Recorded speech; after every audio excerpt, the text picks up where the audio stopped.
tuweze kuomba. Baba yetu Mwenyezi Mungu, kwa jina lako la Bwana wetu Yesu Kristo, Mungu wetu, tunahimidi jina lako, tunakuabudu. Tunasema wewe unastahili kwa njia zote.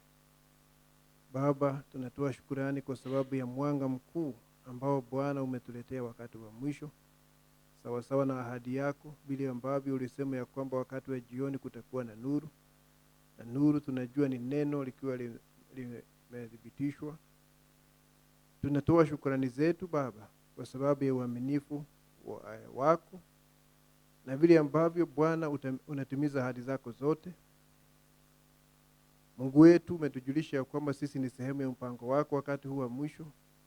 Tusaidie kuwa waaminifu Bwana kwa huu wito, na tuweze kuishi kwa ajili yako Baba.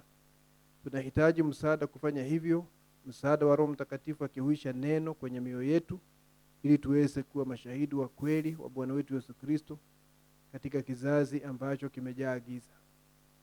Tusaidie kila mmoja wetu Bwana. Hatuna nguvu ya kujisaidia wala maarifa, ni wewe tunategemea kwa njia zote.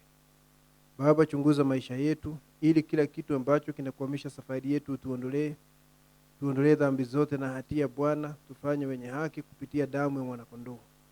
Asante Baba, tunajikabidhi mikononi mwako. Uweze kuwa nasi Bwana kwenye hii ibada, na uweze kusema na mioyo yetu na kutusaidia, maana msaada wetu watoka kwako. Maana tunaomba kwa imani kwa jina la Bwana wetu Yesu Kristo. Amen. Ningetaka tufungue Biblia zetu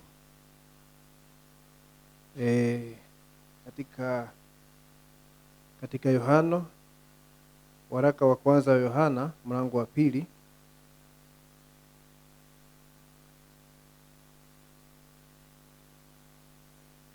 Waraka wa kwanza wa Yohana mlango wa 2. Tusome mstari wa 15 mpaka mstari wa 17. Biblia inasema, msiipende dunia wala mambo yaliyomo katika dunia. Mtu akiipenda dunia, kumpenda Mungu hakumo ndani yake. Maana kila kilichomo duniani, yaani tamaa ya mwili na tamaa ya macho na kiburi cha uzima, havitokani na Baba, bali vyatokana na dunia. Na dunia inapita pamoja na tamaa zake, bali yeye afanyaye mapenzi ya Mungu adumu hata milele. Bwana ongeze baraka. Tunaweza kuketi.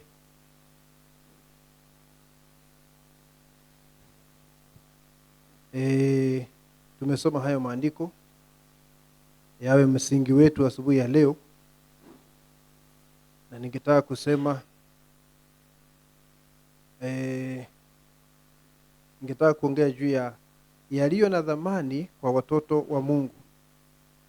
Yaliyo na dhamani kwa watoto wa Mungu, yani ni kusema kile ambacho watoto wa Mungu wanadhamini. Hapa tumeona kuna watu aina mbili. Kuna watu ambao wanapenda ulimwengu.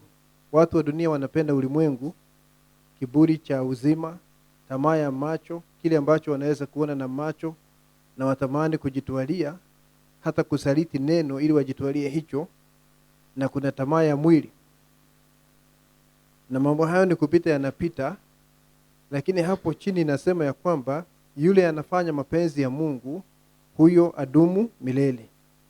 Kwa hivyo kuna mambo ambayo watoto wa Mungu wanadhamini, nayo dunia, na tukisema dunia tunajua ni watoto ambao si wa Mungu, kuna yale mambo wanadhamini. Ndio maana tumesoma hapa uweze kuona ya kwamba kuna mfumo wa dunia hii na kile ambacho walimwengu wanadhamini, lakini pia kuna muaminio ambaye anatafuta kufanya mapenzi ya Mungu, na huyo ndio atadumu milele. Maana haya mambo ya dunia ambayo yanapatia watu shughuli kila siku, haya mambo ni kupita, yanapita, tena yanapita upesi. Na watoto wa Mungu, wakati Mungu anawainua, wanapata kuwa na ono la mbali, long range vision, kwa sababu wanaona kwa macho ya imani kupita maisha haya.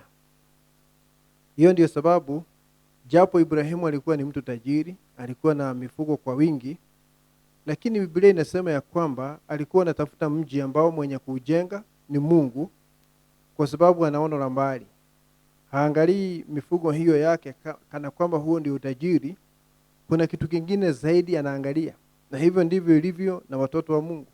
Kwa sababu inafika mahali ambapo unafahamu ya kwamba kuna mahali ulitoka.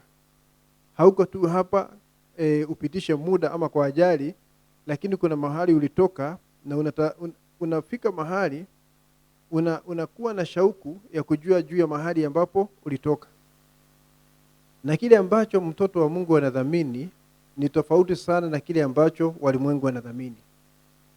Katika ulimwengu wa sasa, ili mtu aonekane ni mtu wa maana, lazima awe na mali, lazima awe na cheo, ama ameelimika sana, ama mengine kama hayo. Sasa huyo ndiye mtu ambaye anaonekana amefaulu katika maisha. Na hata kile ambacho watu wanasema success in life, yani kufaulu katika maisha, ni mtu ambaye amepata mali, amepata sifa, amepata cheo katika jamii. Huyo ndio anasemekana kufaulu katika maisha. Na mtu asipokuwa na mambo hayo, yani hajafaulu katika maisha. Na ndio sababu unaona katika shule, katika nchi yetu hapa, yani udanganyifu ni mwingi sana katika mitihani. Maana wanaamini ya kwamba sasa nikipita mitihani kwa marks za juu, sasa niko katika njia ya kuelekea kufaulu katika maisha. Ndio sababu udanganyifu unakuwa namna hiyo. Lakini ni vigumu sana ukutane na mtu akwambie yeye anajua amefaulu katika maisha kwa sababu ameokolewa, amezaliwa mara ya pili, amelea watoto wake kwa njia inayofaa, na anajua ya kwamba amefaulu katika maisha. Huwezi kupatana na watu kama hao isipokuwa watoto wa Mungu. Watu wa dunia wanajua kufaulu katika maisha ni kuwa na sifa na mali katika huu ulimwengu, hata kama mtu hana uhusiano na Mungu. Na huo ni umaskini wa hali ya juu. Na hiyo ndio shida ya Laodikia, kwa sababu wanasema ni matajiri na hakuna kitu ambacho wanahitaji. Na Mungu akipiga darubini anasema ni maskini, wenye mashaka, ni vipofu na wako uchi. Na jambo lile la kusikitisha sana ni kwamba hawajui wako hivyo. Na anawashauri ya kwamba waje kwake ili waweze kuwa matajiri, wanunue dhahabu iliyojaribiwa kwa moto ili waweze kuwa matajiri. Na wanunue dawa ya macho, waweze kupaka macho ya moyoni, waweze kuwa na ukweli wa kiroho, wafunguke macho. Na wavikwe mavazi meupe, wasionekane wakiwa uchi. Kwa hivyo kile Mungu anaita utajiri na kile walimwengu anaita utajiri ni mambo mawili ambayo hayawezi kuambatana. Kile ambacho kinaitwa kufaulu katika maisha na watu wa ulimwengu, na kile ambacho muamini anasema ni kufaulu katika maisha, mambo hayo hayaambatani. Wakati Ila Branham alikuwa yuafa, mamake ndugu Branham akiwa kwenye kitanda pale akiwa mgonjwa, na aliita watoto wake wote wakaja pale, akawaambia kwamba hana mali ya ulimwengu, hana urithi wowote wa kuachia, lakini angetaka kuacha na hili jambo moja: wasimame na neno la Mungu.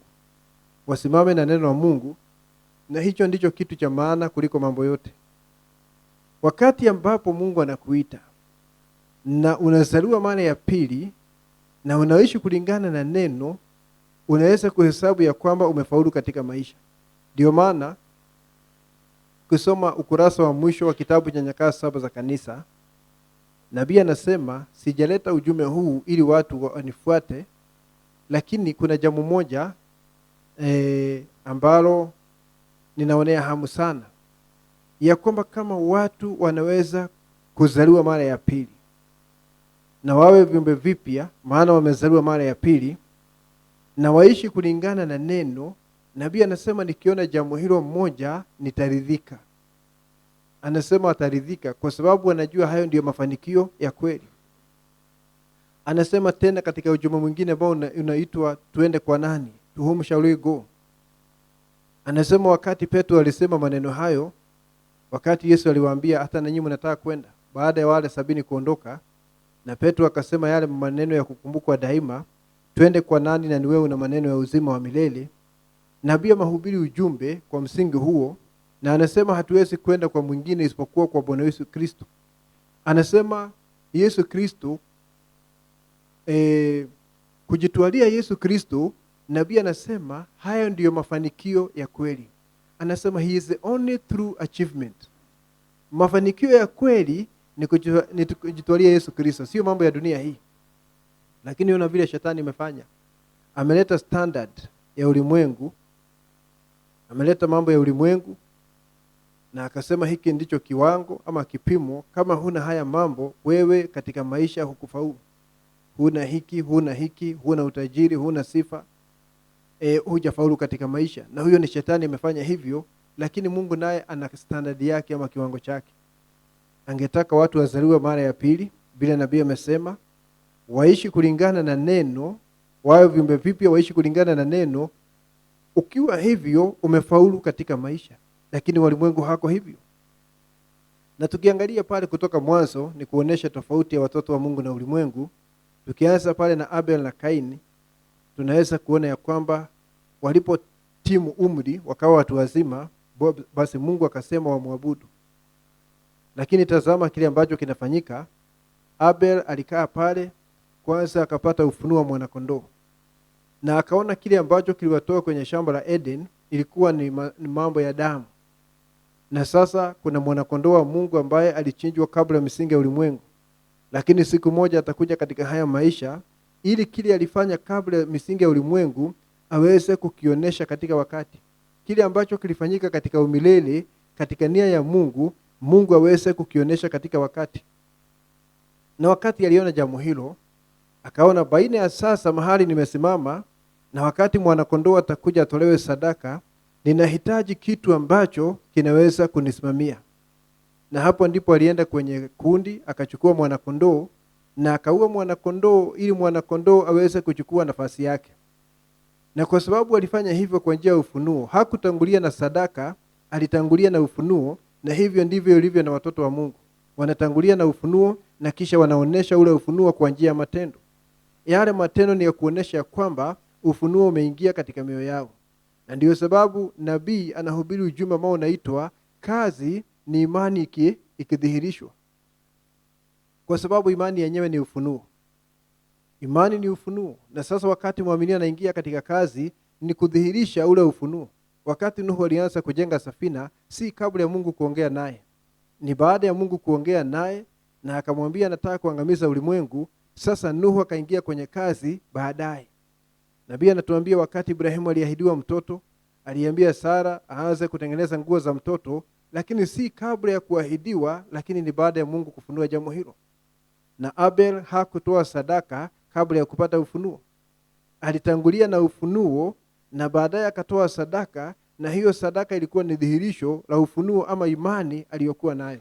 Lakini Kaini hakufanya hivyo. Kaini aliketi chini akaanza kufikiria. Na akafikiria, akaona ni lazima Mungu anapendezwa na urembo. Kwa hivyo kile nitafanya, nitatengeneza madhabahu ambayo yamerembeshwa sana ili nimpendeze Mungu. Na hajawasiliana na Mungu, Mungu amwambie kama haya ndiyo mapenzi yake. Na tunajua sadaka yake ilikataliwa. Kwa hivyo unaweza kuona watoto wa Mungu si watu wa dini, ni watu wa kiroho. Kaini alikuwa ni mtu wa kidini. Na ndiyo sababu unaona ana juhudi pia katika kumwabudu Mungu. Analeta matoleo yake, lakini yako nje ya ufunuo wa neno. Ni mtu wa kidini. Ana juhudi zaidi kuliko Habili, lakini hana mapenzi ya Mungu. Hana ufunuo wa mapenzi ya Mungu. Na hiyo ndiyo sababu anatoa sadaka akidhani atampendeza Mungu, sadaka yake inakataliwa. Lakini watu wa Mungu wanaenenda kwa njia ya ufunuo. Mungu anafunua jambo, unaingia katika matendo kwa sababu Mungu amelifunua. Mahali pengine nabii anasema hivi, akiongea juu ya Yohana kule Patmos. Wakati Yohana alikuwa kule Patmos, akaanza kuona maono mwaka 95 na 99 ili aweze kuandika kitabu cha Ufunuo. Nabii anasema Yohana kwanza aliingia katika roho na akaona mpaka kuja kwa Bwana, na akaona mpaka umilele, mpaka makao ya baadaye. Na anasema kwa msingi huo Mkristo hatakiwi kufanya chochote kabla ya kuingia katika roho kwa ajili ya jambo hilo. Anasema kwa mfano wale ambao wanaenda kwenye michezo ya ulimwengu, wanaenda kushabikia kwenye viwanja vya michezo, wanaingia katika roho ya ule mchezo. Hata kama hawako kwa uwanja ndani wakicheza, wao ni mashabiki, lakini wanaingia katika ile roho. mpaka wanaweza kujua bao litafungwa wakati gani na mambo kama hayo. Anasema na mwaminio naye anafaa kuingia katika roho kisha apitie katika matendo. Kwa hiyo si matendo yanafaa kuanza, ni kuingia katika roho kwanza na kisha upitie katika matendo. Na Abel alifanya hivyo hapa. Alifunuliwa kwanza, aliingia katika roho na kisha akaenda kutoa matoleo yake. Lakini Kaini aliketi chini akawaza, lazima Mungu anapendezwa na urembo, acha nirembeshe madhabahu, na hana mawasiliano na Mungu, na dhabihu yake Mungu hakuichukua, hakuipokea, na ile ya Abili ikapokelewa. Tunaweza kuona jambo hilo. Tunaweza kuona kama vile nimesema hapo awali, watu wa ulimwengu, na ukumbuke watu wa ulimwengu ni watu wa kidini, kile ambacho wanaita mafanikio na kufaulu katika maisha ni wakati mtu anapata mali ya ulimwengu, anapata sifa, anaitwa mheshimiwa, anaitwa mama makuu na wale watu wengine. Sasa huyu anasemekana kufaulu katika maisha, hata kama ameoza kimaadili, hana uhusiano na Mungu, lakini anasemekana amefaulu katika maisha. Na ndio sababu unaona siku ya leo watu wengi sana wanawania nyadhifa, waweze kuitwa mjumbe, waweze kuitwa MP, waingie katika bunge la kitaifa na mambo kama hayo, ili waweze kuitwa mheshimiwa, kwa sababu wanafikiri ya kwamba hiyo inampatia dhamani zaidi. Hiyo inampatia dhamani zaidi kwa watu wa ulimwengu tu, lakini si katika macho ya Mungu. Haihusiani popote na Mungu, haihusiani na uzima wa milele, na hata hivyo hiyo si kufaulu katika maisha. Wanasiasa kwa ujumla si watoto wa Mungu, hawana uhusiano na Mungu. Lakini ulimwengu, wakati ambapo unakuwa na haya mambo, tamaa ya macho, yaani watu wanatamani mambo mambo mpaka unalegeza neno ujitwalie hilo jambo ambalo umeona, na tamaa ya mwili na kiburi cha uzima, watu wakiwa na haya mambo wanasema wamefaulu katika maisha. Ukiambia mtu kufaulu katika maisha ni kuwa mtu wa kiroho na kuzaliwa mara ya pili, anaona ya kwamba unampotezea wasaa. Hilo jambo hawezi kulikubali. Ndio maana unasikia wakati mwingine watu wa ulimwengu wakikejeli mwaminio na kusema, kwani Mungu wako ni maskini? Kama wewe unaamini Mungu na Mungu ni mwenye mbingu na nchi, mbona unakaa katika hali hiyo? Kwa sababu wanafikiria kwamba ukisema wewe ni mtoto wa Mungu, lazima Mungu amimine mali yote yake juu yako. Maana hawajui utajiri ni nini. Haya mambo ni kupita, yanapita upesi sana. Hivi karibuni haya mafanikio yote ambayo unaona hapa yataangamizwa na bomu ya nuclear, yataisha. Na kama hayo ndio mtu alikuwa anashikilia, ataachwa tupu basi. Utajiri wa kweli, Biblia inasema, ni yale mambo huwezi kuona kwa macho. Huwezi kuona upendo wa kiungu kwa macho, lakini unaweza kuona matokeo yake. Huwezi kuona amani ati ile ndio imani imewekelewa pale. Huwezi kuiona namna hiyo, lakini unaweza kuona matokeo yake yakiwa ndani ya mwaminio. Na nabii anasema yale mambo halisi na utajiri wa kweli sio kitu unaweza kununua. Anasema kwa mfano, huwezi kuingia kwa duka la dawa, chemist, ununue upendo wa kiungu. Huwezi kuingia hapo ununue amani. Tunipatie amani kiasi fulani, niuzie amani kiasi fulani. Huwezi kununua. Na huo ndio utajiri wa kweli, ni yale mambo huwezi kuona na macho haya. Mambo ya kiroho tunaona athari yake, effect, lakini hatuyaoni na macho, na hayo ndio yanadumu milele. Lakini haya mambo tunaona, hayo si mambo ya kudumu. Na Mungu atusaidie sana, kwa sababu waaminio wengi wameegemea sana mambo ya ulimwengu. Mwaminio anasoma, anapata PhD, ile shahada ya juu kabisa, anafanya utafiti hapa na pale, mwishowe anaitwa profesa. Na sasa mkikutana, ukimuita ndugu, unaona anaudhika, ni kama hukumtambua vizuri. You should know people. Naona hukumtambua vizuri kwa sababu yeye ni profesa. Yeye anataka muita profesa, na hapa tunaongea mambo ya waaminio. Kwa nini? Kwa sababu mawazo ya ulimwengu yameingia ndani yake. System ya ulimwengu imeingia ndani yake. Unajua profesa itaishia hapa duniani. Chochote ulicho katika ulimwengu, taaluma yako kitaishia hapa ulimwenguni. Lakini ngambo ile tutaitana bado brother na sister. Brother, ndugu ama dada, kuitana hivyo hakutaisha. Wakati nabii alienda ng'ambo ya pazia, alikuwa anaitwa my precious brother, ndugu yetu wa thamani, naye anaita wale wengine hivyo. Na sasa unataka ulete mambo ya kilimwengu ulete hapa, kama sitakuita profesa na wewe ni profesa, unaudhika sana. Najua profesa haina maana ikifika undugu, hiyo haina maana. Na hiyo ni sawa mahali unafanya kazi, pale unatoa huduma zako, hiyo ni sawa. Lakini ikifika kanisa la Mungu aliye hai, title kama hiyo haitasaidia mtu yeyote. Tunajuana kama ndugu na dada. Na hiyo ndio sababu Roho Mtakatifu kama hafanyi kazi miongoni mwa watu, kanisa linakuwa na migawanyiko miongoni baina ya wale wamesoma hapa, wale wasiosoma, wale walio na mali, wale ambao ni fukara, migawanyiko ya kila aina, kwa sababu shetani ameshaingia ndani ya watu. Mungu hatambui mambo kama hayo, anatambua kuzaliwa mara ya pili. Kizaliwa mara ya pili, haijalishi hali yako katika maisha, wewe ni tajiri ni maskini, ili mradi umezaliwa mara ya pili, uko ndani ya mwili wa Yesu Kristo. Hicho ndicho Mungu anatambua. Unaona, hicho ndicho walimwengu siku ya leo wanadhamini. Kiburi cha uzima. Mtu akipata gari la milioni 10, tuseme hivyo, gari ambalo bei iko juu sana, basi wakati anaendesha naona watu wanamheshimu sana kwa sababu ya kiburi cha uzima, the pride of life. Anaona ni mtu wa maana sana, na akishuka mahali watu wote wana salute eti kwa sababu ya motokaa, na labda huyo mtu hana tabia. Unaona jambo hilo? Mambo yale yanafaa kukupatia aibu, ndio mambo ambayo watu wanafurahia. Ikiwa unaweza kupata gari ya milioni 10 na unyenyekee, ni sawa, hatuna shida na hilo jambo. Lakini kama unataka watu wote wao wanaabudu kwa sababu ya vile ambavyo unaonekana una vitu vya bei ya juu, basi wewe ni mtu wa ulimwengu na hujui Mungu. Na ningetaka ujue kila kitu ambacho watoto wa Mungu wanadhamini sana ni mambo ya kiroho, ni ukweli wa neno, yale mambo ambayo yatadumu katika umilele. Hayo ndiyo muaminio halisi anadhamini katika moyo wake. Ningetaka tusome nukuu ya ujumbe hapa katika Nyakati za Kanisa. Ningetaka tusome nukuu ya ujumbe Nyakati za Kanisa hapa. Sikia vile ujumbe unavyosema. Najua mara nyingi sana sisi waaminio tunataka kujihurumia eti kwa sababu hatuna mali kama wale tulikuwa tunasoma na wao. Si unajua kuna watu mlikuwa mnasoma na wao na siku hizi wameendelea sana.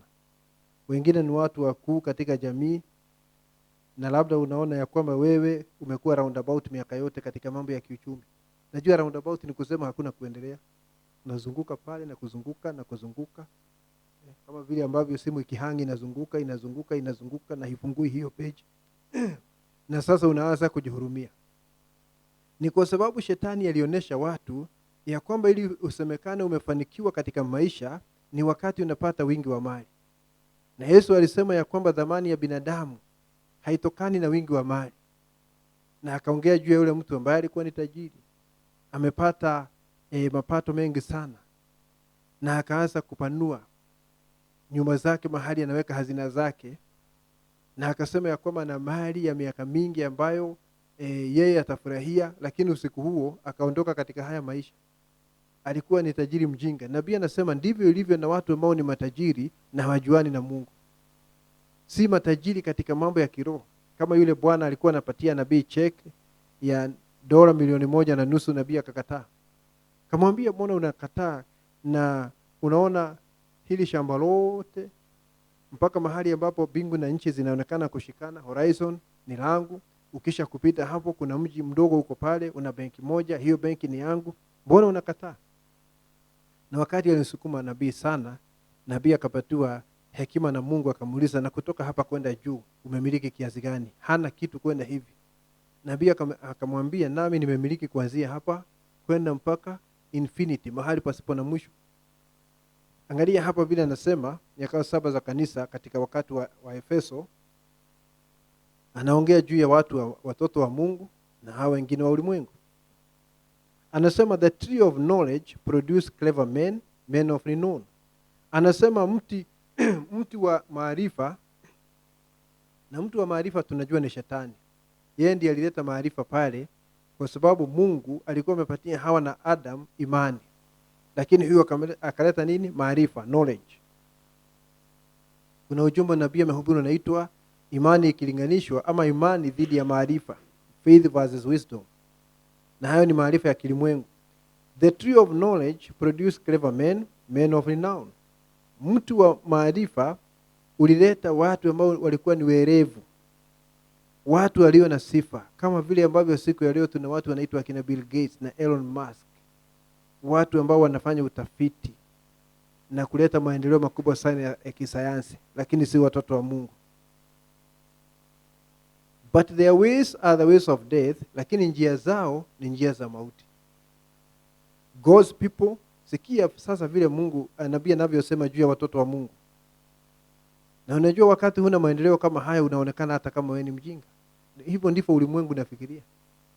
Lakini Biblia inasema ya kwamba kile ulimwengu unasema ni hekima, Mungu anasema ni upumbavu. Na kile wanaita ni upumbavu, Mungu anasema ni hekima. Anasema hivi, God's people are simple but spiritual minded. Watu wa Mungu ni watu wa kawaida sana. Ni watu wa kawaida sana, hawana mambo makubwa, lakini ni watu walio na nia za kiroho. Namna yao ya kutazama mambo ni namna ya kiroho, leaning toward God and nature. Na wanamwegemea Mungu na maumbile. Sijui kama unajua muaminio halisi anapendezwa na nature ambayo haijaharibiwa. Labda aende aone ziwa mahali, ama aone msitu ambao haujaharibiwa, kuliko kuangalia majengo yaliyo katika miji. Muaminio halisi anapenda nature, vile ambavyo Mungu alikuwa ameweka maumbile kabla ya maumbile kuvurugwa na binadamu, kuliko haya mafanikio, nyumba kama zile za Dubai ambazo zinaenda kule orofa kama 50. Muaminio halisi mambo hayo hayamvutii sana. Kiona mtu akivutiwa na hayo mambo ni kwa sababu ulimwengu umejaa ndani yake. Anasema watoto wa Mungu wanamwegemea Mungu na pia maumbile. Anasema kuna wakati alienda mahali fulani kule jimbo la Florida, Marekani, na akaona watu walikuja wakang'oa ile miti ya asili ambayo ilikuwa pale, wakapanda miti mingine ya kigeni. Anasema hata wakifanya nini hawawezi kuleta urembo kama ule ambao ulikuwa pale, wakati ile miti Mungu alikuwa ameweka pale ilikuwa mahali hapo. Sasa wanajaribu kuleta Edeni bandia mahali hapo. Anasema you can never beat what was there before. Kwa hivyo watoto wa Mungu, haya mambo yanaitwa maendeleo hayawasisimui. Kile ambacho kinawasisimua ni ufunuo wa Yesu Kristo. Na wanaishi maisha rahisi na wanadhamini mazingira zaidi vile Mungu aliyaweka kuliko haya maendeleo ya kisasa. Anasema they are simple but spiritual minded, ni watu wa kawaida sana lakini ni watu wa kiroho, wakimwegemea Mungu na mazingira ama na mambo ya asili, calmly tilling the soil, na wakifanya ukulima kwa njia tulivu. Sikia vile anasema caring for truth rather than wealth, wakijali sana kuishika ile kweli kuliko utajiri. Sasa niambie ni nini ambacho kinashinda ufunuo wa mihuri 7 siku ya leo? Huo ndio utajiri wetu. Na ukweli umefunuliwa wakati Mungu amefunua mihuri 7. Na hicho ndicho wanajali mihuri 7 ama ufunuo wa neno kuliko utajiri. Caring for truth rather than wealth. Wakijali sana ule ukweli kuliko utajiri. Nafikiri tunaona jambo hilo, ya kwamba wanajali ukweli kuliko utajiri. Anasema hivi, the seed of the serpent has brought tremendous commerce, wonderful inventions, but with it all comes death. Anasema uzao wa nyoka wameleta nini? Biashara kwa kiwango cha juu sana. Wamefanya uvumbuzi wa ajabu, lakini mambo hayo yote yanaleta kifo. Ndio maana nawaambia hawa watu mashuhuri, Bill Gates na wengine na Elon Musk na Steve Jobs na wengine, ni uzao wa nyoka. Wameleta maendeleo makubwa sana katika ulimwengu, lakini hayo maendeleo yanaleta mauti kila wakati. Fikiria vile ninavyosema hapa.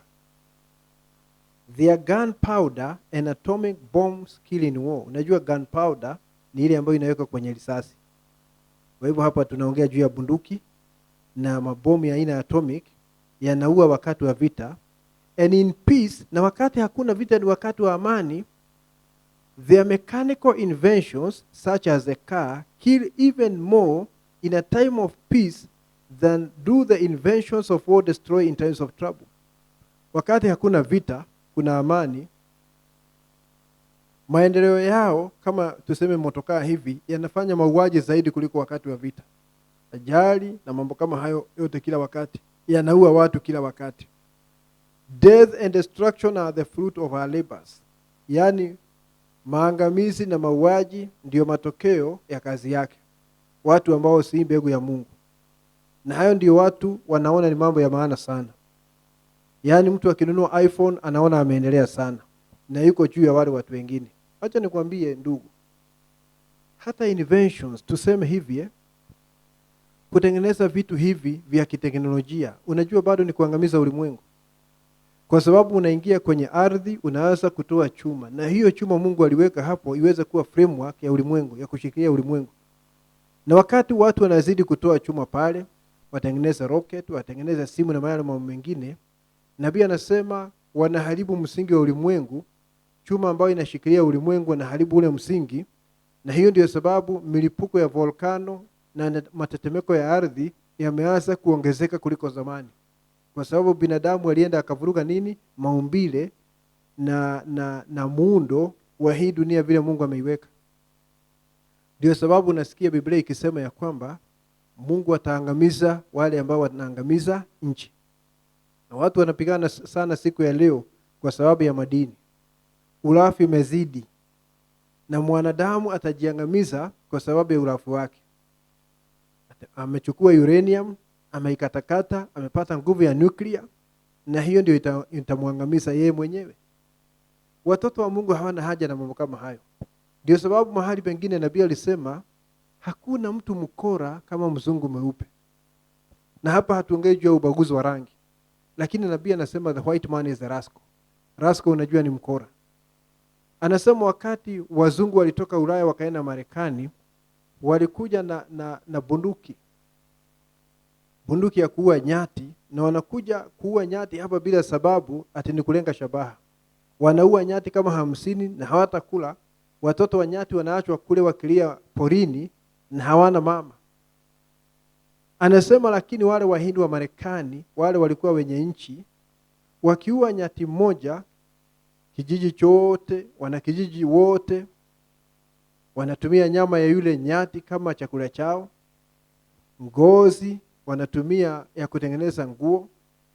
Kama ni makwato wanatumia kutengeneza vifungo vya nguo. Hakuna kitu ambacho kinapotea. Walikuwa ni conservationist, ni watu ambao wanatunza mazingira. Na nabii anasema Mungu mwenyewe ni mtunzaji wa mazingira, conservationist. Na nabii anasema yeye mwenyewe William Branham ni conservationist, anatunza mazingira. Unaona? Lakini hawa watu ni kuangamiza mazingira. Ndio sababu unasikia akisema mtu mweupe, yani mzungu ni mkora. Na singetaka tuseme hivyo tulete ubaguzi wa rangi, lakini ni kweli. Huo ni ukweli kabisa.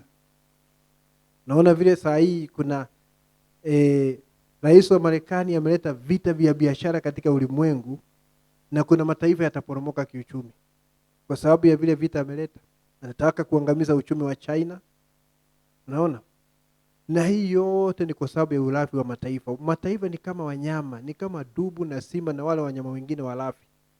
Wanataka kuangusha mataifa mengine, wachukue rasilimali yao, wafinye mpaka washindwe kufanya biashara. Waambiwe kama mnataka kufanya biashara nasi, muachilie hii na hii. Tunataka madini yenu, tunataka hiki na kile. Huo ndio ulimwengu ambao tunaishi ndani yake. Na usiingie katika mashindano na aina hiyo ndugu. Acha tupiganie imani ambayo imekabidhiwa watakatifu. Imani ambayo imerejeshwa kwa watakatifu, hiyo ndio tunafaa kupigania. Wakati nabii alienda akaangalia ile mijengo Oral Roberts alikuwa anajenga ili aweze kuwa na chuo, the future home of Oral Roberts, alianza kujihurumia. Baba, nilianza huduma kabla ya hawa watu.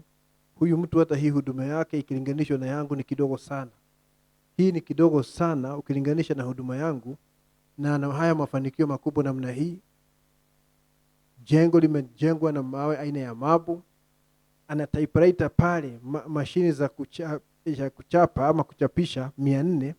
Anasema hakuna barua yake hata moja inaguswa na mkono, zote ni kwa mashine. Mimi hata singetaka mtu aingie kwa ofisi yangu, haina mwangaza wa kutosha, mahali kwa kona, typewriter ni moja na iko karibu kufa, imezeeka. Sasa Mungu ni kumaanisha kwamba mimi huwezi kuniamini hata kidogo, hata unipatie kitu kidogo, na vile huyu mtu umekirimia mali hii yote. Akaanza kuhisi vibaya katika moyo wake. Lakini Mungu akamwambia, usiangalie mambo hayo, niangalie mimi. Mimi ndi mifungu lako, I am your portion. Na hilo ndilo lilimtia moyo. Baadaye wakati Oral Roberts amekufa, ameacha madeni mengi sana katika hii dunia. Unaona? Kwa hivyo unaweza kuona watoto wa Mungu kile ambacho wanadhamini ni ukweli, sio utajiri wa dunia hii. Utajiri wa dunia hii watu wanapata na hawana uhusiano na Mungu. Na hata wale wanaabudu sanamu kama Waislamu ama Baniani wanapata utajiri. Wanapata utajiri lakini hawana uhusiano na Mungu aliye hai. Na nikimalizia ningetaka kusema hivi, kwa sababu nimekuonesha ule upande watoto wa Mungu wanapitia na ule walimwengu wanapitia. Nikimalizia ningetaka kusema hivi, unajua hao watu ambao si watoto wa Mungu, si kusema ati si wa kidini. Tunajua ni watu wa kidini. Tunaweza kumuona Kaini, tunaweza kumuona Balaam, walikuwa ni watu wa kidini, religious, wanaabudu Mungu. Judas, anasema watu hao ukiwaangalia vizuri, ibada ya hao watu inazunguka yule Mungu wa kweli. It centers around the true God. Ibada yao hao watu inazunguka yule Mungu wa kweli, lakini hawana ufunuo wa huyo Mungu. Hawana ufunuo wa mapenzi yake, lakini ibada yao inazunguka Mungu wa kweli, lakini hawana ufunuo wa huyo Mungu. Na hivyo ndivyo ilivyo siku ya leo, ya kwamba tuna watu ambao wanaitwa watu wa mafuta wa uongo wakati wa mwisho. Na kusema tu kwa njia ya moja kwa moja, hawa watu ambao nabii anasema ni watu wa mafuta wa uongo wakati wa mwisho, Mathayo 24 mstari wa 24, jambo ni kwamba hawa watu ni uzao wa nyoka. Directly, ni uzao wa nyoka, lakini ni Wakristo. Ni Wakristo, ni kama Judas, wameingia katika mazingira mahali ambamo Roho Mtakatifu anamiminika. Na wanapata upako, wanaweza kufanya ishara za kweli za Roho Mtakatifu, wanaweza kutabiri, na wakitabiri tabiri zao wakati mwingine zinatokea. Nafikiri tunaona mambo hayo. Ni uzao wa nyoka, lakini ni Wakristo. Ni kama Judas ambaye alikuwa pamoja na Yesu, lakini alikuwa ni uzao wa nyoka. Mwishowe alisaliti neno. Watu hawa, angalia kile wanadhamini. Hawadhamini neno, wanadhamini ishara na maajabu, kwa sababu ishara hizi, number 1, zinawapatia jina. Wanapata jina, anajulikana, anaanza kuitwa man of God. Unaona? Anaitwa mtu wa Mungu, man of God. Kuna wale anajiita the mightiest. Unaona? Kukufuru Roho Mtakatifu. Sasa ishara zinawapatia nini? Jina. Wanapata kuwa na jina. Kiburi cha maisha. Number 2, ishara hizo zinafanya wawe na pesa, kwa sababu kanisa litakuja lijaya watu, kwa sababu kuna ishara, na vile watu wanaongezeka wataleta zaidi. Mtoto wa Mungu, hata wakati unaongea juu ya ishara, namna yake ya kutazama ishara na miujiza ni tofauti. Si kwa ajili ya kutafuta jina, lakini kwanza mtoto wa Mungu anajua maana ya ishara na miujiza ni kudhibitisha neno. Kwa hivyo kitu cha kwanza kile ambacho amenadhamini sio ishara na miujiza, kwanza ni neno, na kisha Mungu analeta ishara na maajabu kudhibitisha hilo neno ambalo wanaamini ni sahihi. Ndio sababu unaona Marko 16:20 inasema, na mitume wakaenda kila mahali wakihubiri Injili, na Mungu akidhibitisha neno hilo ambalo walikuwa wanahubiri kwa ishara ambazo zilifuata neno hilo. Kwanza neno linatangulia, na kisha ishara zikija ni kudhibitisha kwamba lile neno wanalohubiri ni neno la Mungu na ni sahihi katika majira hayo. Anasema ndugu Branham kwa mfano, anasema ukiangalia yule mwanamke wa Sarepta, mjane, mahali ambapo Elia aliambiwa sasa mto umenyauka, naenda kwa yule mwanamke, nimemwandaa pale, nitakuwa nikiwalisha wewe pamoja na huyo mwanamke na mtoto, nitakuwa nikiwalisha mpaka hii njaa ipite. Nabii anasema wakati Eliya aliwasili pale, akakuta yule mwanamke akikusanya kuni aweze kutengeneza chakula, na amefika mwisho. Baada ya chakula hicho anatazamia yeye na mwanawe atakufa. Na Eliya akawasili pale, akamwambia nipikie kwanza. Na hiyo ilichukua imani nyingi sana katika yule mwanamke kwanza kutii maneno ya Eliya, na hali yake ilikuwa mbaya na hali ya mtoto ni mbaya. It takes a lot of faith. Unaona? Na akatimiza kile ambacho Eliya alimwagiza, nipikie kwanza. Hata usijipikie ama upikie mtoto, nipikie kwanza. Unaona? Yaani kama ni siku ya leo, watu wangesema na huyu mzee namna gani? Hasemi ladies first. Hasemi ladies first. Anasema yeye kwanza. Lakini haya ni mambo ya Mungu na yanahitaji imani. Nabii anasema wakati huyu mama alitimiza kile ambacho Eliya aliamuru, anasema ule muujiza ambao unafaa ukafuata baadaye. Anasema she obeyed first, then the proper sign followed. Kutoka hapo akaanza kuona neno lilonenwa likifanya kazi, mafuta yanajaa kila wakati, unga unajaa kila wakati, kwa sababu jambo la kwanza alitimiza neno ambalo aliambiwa na Eliya. Sasa watoto wa Mungu kwa hali ya miujiza na ishara, wanajua miujiza inaletwa na Mungu kudhibitisha lile neno ambalo wanaamini.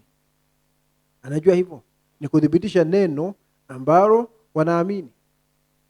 Anajua jambo hilo. Na watu nao hao wengine ambao si uzao wa Mungu lakini ni wa Kristo katika madhehebu, wengine katika ujumbe, na ambao wanaona ishara na maajabu, wao wanaona ishara na maajabu ni njia ya kuwapatia jina, waweze kuwa ni watu maarufu na tena waweze kuwa na utajiri. Lakini muaminio, jambo la kwanza, anadhamini neno la Mungu. Baada ya kudhamini neno la Mungu, ishara zitafuata. Muaminio hafuati ishara, ni ishara zinafuata muaminio. Na wale wa Mathayo 24 wanafuata ishara na hawana haja na neno. Neno ukiwaletea neno, wanaona unapoteza wakati wao, hawataki neno, wanataka ishara. Na nabii anasema hivi, wakiulizwa mbona mnafanya hivi na neno linasema hivi, wanasema lakini si tunapata matokeo. Tunapata matokeo. Kile cha muhimu ni matokeo. Cha muhimu si matokeo. Cha muhimu ni kutii neno. Unaweza kupata matokeo ambayo yametokana na mapenzi ya kuruhusiwa. Ndio sababu unaona nimesema wiki jana Mathayo 7:21 mpaka 23. Siku ya mwisho kuna watu wataona wamekosa uzima wa milele na kumwambia Yesu, tulifanya hivi kwa jina lako, tuliponya kwa jina lako. Aseme nendeni sikuwajua. Na watawekwa katika ziwa la moto, na walikuwa wanapata matokeo. Lakini jambo ni kwamba walikuwa wanapata matokeo katika mapenzi ya kuruhusiwa nje ya neno, maana walikataa neno. Na Mungu huwa anafanya hivyo. Watu wanakataa neno na bado atamimina roho wake juu yao kwa sababu wanajiita wa Kristo. Wanajiita wa Kristo, anamimina roho juu yao, lakini siku ya mwisho watahukumiwa na kuangamizwa. Kwa hivyo angalia, kile mtoto wa Mungu anadhamini ni tofauti sana na kile walimwengu wanadhamini. Na anapitia njia tofauti na wao wanatupitia njia nyingine. Na kuna kile wao wanasema kufaulu katika maisha, na kuna kile muamini anasema kufaulu katika maisha. Ningetaka tuombe. Baba yetu Mwenyezi Mungu, kwa jina la Yesu Kristo, sifa na utukufu ni zako na ni wewe unastahili. Tunarejesha sifa na shukrani kwako Bwana. Asante kwa sababu kupitia ujumbe umezidi kutuonesha njia ya wenye haki, ili tupitie njia hiyo Bwana, na tuweze kumjua Yesu Kristo zaidi, maana kumjua ni uzima wa milele. Tusamehe dhambi na makosa na hatia Bwana, na utusaidie Bwana kuwa na lengo. Na lengo ni kufanana na Bwana wetu Yesu Kristo. Ingawa tunaishi katika hii dunia, sisi si wa ulimwengu Bwana, ni vile tuko hapa katika haya majira. Na umesema mahali fulani katika ujumbe ya kwamba tuko katika hii dunia tuweze kudhihirisha Kristo kwa kizazi hiki na taifa hili na ujirani, mahali ambapo tunatangamana na watu. Ninaomba usaidie kila mmoja wetu aweze kufaulu kwa njia zote kama muamini wa kizazi hiki, akiwa shahidi mwaminifu, shahidi wa kweli wa Bwana wetu Yesu Kristo. Asante Mwenyezi Mungu. Naomba Bwana pia ushughulikie mahitaji yetu ya maisha haya. wale wagonjwa uguze miili yao na uweze kuwaponya kwa jina la Yesu Kristo. Ninaomba Bwana utusaidie. Tuenende Bwana kulingana na mdundo wa neno. Mungu wetu, nia ya Kristo iingie ndani ya kila mmoja wetu na kuweza kuondoa nia zetu. Tungetaka kujaa nia ya Kristo iweze kutuongoza katika haya maisha. Pokea sifa na shukrani. Tunaomba kwa imani kwa jina la Bwana wetu Yesu Kristo. Amen.